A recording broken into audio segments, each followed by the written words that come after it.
आज हम चलते हैं एक ऐसी पौराणिक दुनिया में जहां कहते हैं कि किस्मत पहले से ही लिखी होती है और एक भविष्यवाणी सिर्फ एक आवाज पूरे साम्राज्य को हिला सकती है।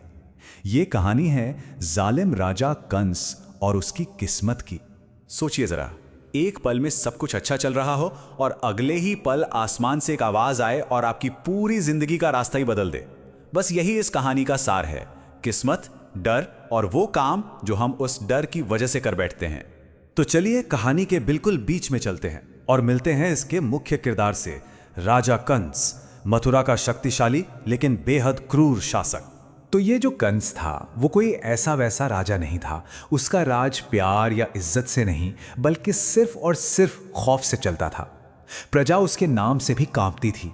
उसके जुल्मों ने पूरे मथुरा में डर और मायूसी का एक ऐसा माहौल बना दिया था जहां किसी को नहीं पता था कि अगला पल उनके लिए क्या लेकर आएगा।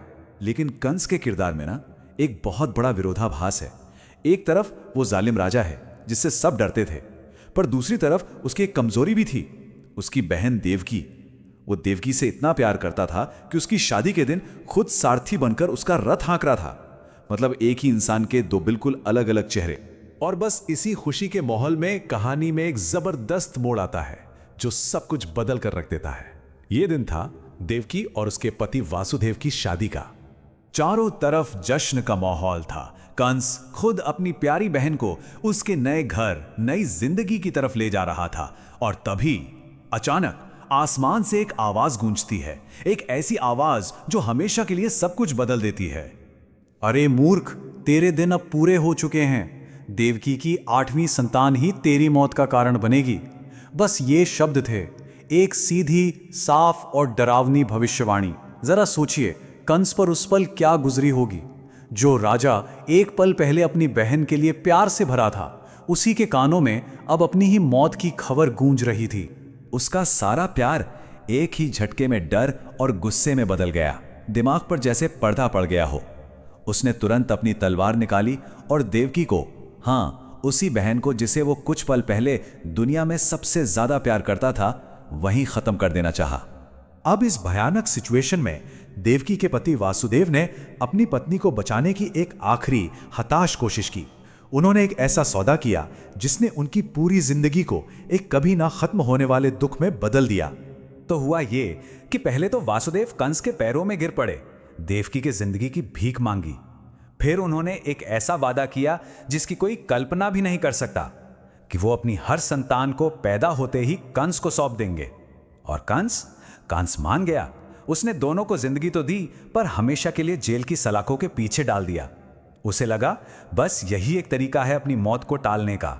और इसके बाद जो हुआ वो सुनकर रूह कांप जाती है। जेल की उस अंधेरी कोठरी में देवकी और वासुदेव के पहले 6 बच्चे हुए और हर बार कंस ने उन मासूमों को बेरहमी से मार डाला। लेकिन जब 7वें और 8वें बच्चे की बारी आई तो किस्मत ने पासा पलट दिया। 7वें बेटे बलराम और 8वें बेटे कृष्ण को वासुदेव ने बड़ी होशियारी से जेल से बाहर निकाल दिया। कंस इस बात से बिल्कुल अनजान था और भविष्यवाणी चुपचाप अपने सच होने का इंतजार कर रही थी। तो कई साल गुजर गए। गोकुल में कृष्ण बड़े हो रहे थे और अब वो वक्त आ गया था उस भविष्यवाणी के सच होने का जिससे कंस सालों से भाग रहा था। तो चलिए देखते हैं ये कहानी अपने अंजाम तक कैसे पहुंचती है। कहते हैं ना, किस्मत से कोई नहीं भाग सकता। बड़े होकर कृष्ण मथुरा वापस लौटे। अब वो भविष्यवाणी वाला कोई छोटा बच्चा नहीं थे, बल्कि एक ताकतवर नौजवान थे जो अपने जालिम मामा का राज खत्म करने के लिए पूरी तरह तैयार थे। और जैसा कि किस्मत में लिखा था, हुआ भी वही। कृष्ण और कंस का सामना हुआ और उस निर्णायक लड़ाई में कृष्ण ने कंस का वध कर दिया। इसके साथ ही मथुरा के लोगों को उसके आतंक से आजादी मिली और आसमान से आई वो आवाज, वो भविष्यवाणी सच साबित हुई। तो ये कहानी हमें एक बड़े सवाल के साथ छोड़ जाती है।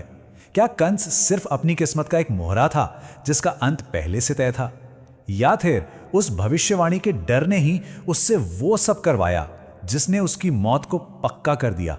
मतलब क्या उसने अपना अंत खुद ही लिखा था? ये एक ऐसा सवाल है जो किस्मत और हमारे कर्मों के रिश्ते पर हमें सोचने को मजबूर कर देता है।